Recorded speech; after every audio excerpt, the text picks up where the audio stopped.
Shadowborn Abomination, written by Nicola Price, edited by Tarryn Thomas, with illustrations by Iain Miki. Levia was born into poverty. Her impoverished family, one of many who worked for the nobility of the Northern Realms. Her father had been a stable hand for Lord Balthamont, but he disappeared suddenly when Levia was very young, leaving his family destitute. Without the means to support herself and her daughter, Levia's mother sold them both into the service of the Balthamont estate, an act born of desperation. Levia remembered little of her mother, who was forced to spend long hours serving Lady Balthamont. She would leave their shared bed shortly before first light, and would return long after the candles had extinguished themselves. Once, several years after they'd come to live at the estate, Levia's mother woke her early in the hours of the morning, her face drawn with terror as she begged her daughter not to trust the Balthamonts and to flee their holdings as soon as she had an opportunity to escape. Several days later, her mother vanished, leaving Levia with only that last haunting cryptic warning. However, she refused to heed her mother's words. Stubborn, strong-willed, and resolved to uncover the truth, she instead decided to investigate and explore the deepest, darkest corners of the castle. As Levia grew older and more determined, the Balthamont estate descended ever deeper into madness. The servants fought over scraps of food, while the nobles dined on elaborate feasts. Lord Balthamont's hunting trips took him further and further from his lands, and all the while, Lady Balthamont only seemed to thrive on the bitter emotions which flooded the manor. On one of Levia's late-night walks through the mansion, she heard a shrill, piercing scream, distant and muffled, the sound of pure, unadulterated horror. Resolute, she wandered in the direction of the sound, searching for answers, and later, a part of her would wish she had never found them. Through the keyhole of a solid oaken door, Levia glimpsed the walls of a room painted a deep, dark, congealing crimson. The stained rugs were littered with scraps of parchment, and a pale, wizened hand grasped at a woman's immaculately pressed skirts. Lady Balthamont's laughter was clearly audible through the wood as a faint glow crept through the chamber, illuminating the indecipherable symbols carved into the floor at her feet. Even through the door, Levia could feel the swell of energy in the room, humming like the air before a thunderstorm. The sigils at the woman's feet lit up one by one, flooding the room with a crimson light. As the one directly beneath her feet caught flame, the bodies of her servants were illuminated by a violent, crimson light, casting Lady Balthamont's shadow along the length of the floor. With a satisfied sigh, she fell upon the servants and began to devour them in a fervid frenzy, spraying a fine mist of blood across the room, face streaked with blood and viscera. Fear seized Levia's lungs in an icy grip, squeezing the breath from her chest. But as she stumbled back, she felt the fierce burning of a deep rage course through her veins. While the sight of the servants' mangled, butchered corpses had disgusted Levia, a part of her cried out in hunger. This was perhaps her one and only path to power, her only opportunity to take charge of her own fate, lest she end up like them. The following months found her back at Lady Balthamont's doors, closely studying the dark rituals that were taking place within. She steeled her stomach against the helpless cries, the glistening of viscera in the low light, the gleeful expression on her mistress's face as she slaughtered Levia's fellow servants.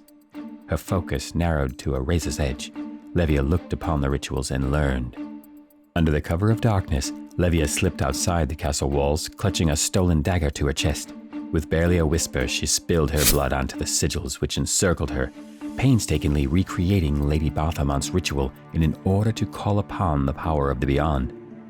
That night, for the first time, Levia tasted the power of the shadows for herself, as sweet as the first sip of water to a man dying of thirst. It blossomed within her chest, awakening a deep, insatiable hunger for more. For months, Levia sought that feeling, that single taste, in search of a way to quell the hunger within.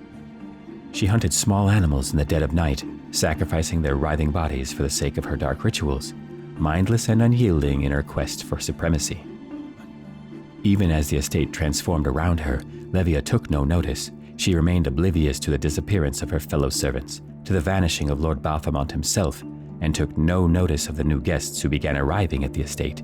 While she served them, bringing the nobility anything they requested, Levia's focus was solely on her own quest for power. One evening, just as the candles began to sputter, she found herself summoned to the great hall where Lady Balthamont was hosting noble guests for the evening. 12 servants in all, they entered through the main doors to find the room to be empty. Empty save for the banquet which lay before them. Great, glistening roast meats, piles of baked vegetables, baskets of fresh bread, goblets filled to the brim with dark red wine, tiny cakes decorated with candied fruit and nuts, salted caramels wrapped in wax paper. Even from a distance, Levia could smell the spices and fresh herbs, the salted beef and rich gravy. As the other servants looked around for the lords and ladies, one of the youngest servants stepped forward. His eyes locked onto the nearest basket of buttery biscuits.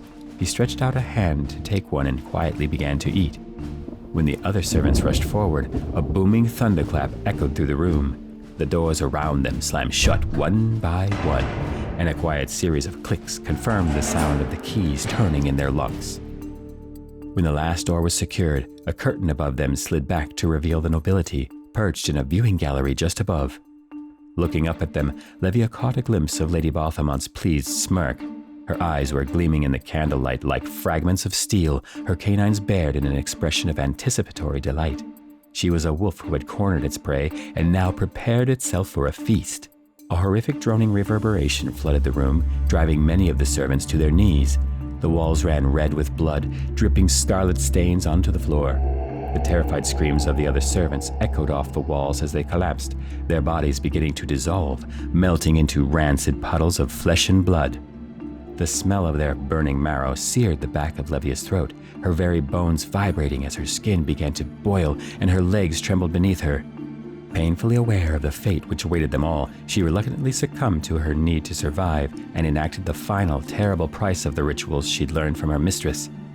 With a bellowing cry, she crawled forward and lunged at the nearest body, tearing its flesh away in strips and cramming the raw meat into her open mouth. Her mind turned gray with smoke, her consciousness detaching from the gore which surrounded her. Through a veil of wine-dark mist, she glimpsed a dark entity surrounded by an endless sea of crimson and ivory, its gaping maw lined with hundreds of massive fangs. As the beast drew nearer to her, the dim light revealed the rotting flesh clinging to its mutated body, marred by blood and acid bile. Great tendrils peeling off its back writhed, striking out at the shadows. Its clawed hands reached towards her, tentacles creeping along the stone floor like the roots of the darkness itself, and Levia was quick to dodge its slashing attack, ears ringing with the echoes of the creature's guttural roar. She threw herself at the beast, feeling her bloodlust spill over into an all-consuming sea of red. Through the haze, she could barely see the creature before her, and blindly lashed out at its altered form. She felt its flesh tear beneath her talons, heard its screech rippling through the air, smelled the molten, ink-black blood which spilled forth from its injuries. She could almost taste its acrid bile on the back of her tongue. The marble floor caved in under the weight of her body, stone tiles cracking as Levia leapt back, landing on her feet. As her bloodlust finally began to fade, she became aware of the blood and viscera coating her skin. She looked down at the weight in her left hand and met the blank-eyed stare of Lady Balthamont's disembodied head. For the first time in months, the great hall was completely silent, stained red from the carnage which surrounded her. At last, Levia has been released from her erstwhile mistress's control and is finally free to decide her own fate. However, the strength she now wields has come at a terrible price. Once someone has sacrificed a living being, the grip of the shadows is as iron.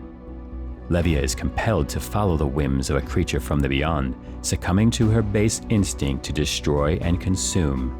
Now that she's been released from the Balthamont's clutches, Levia refuses to let anybody else control her ever again.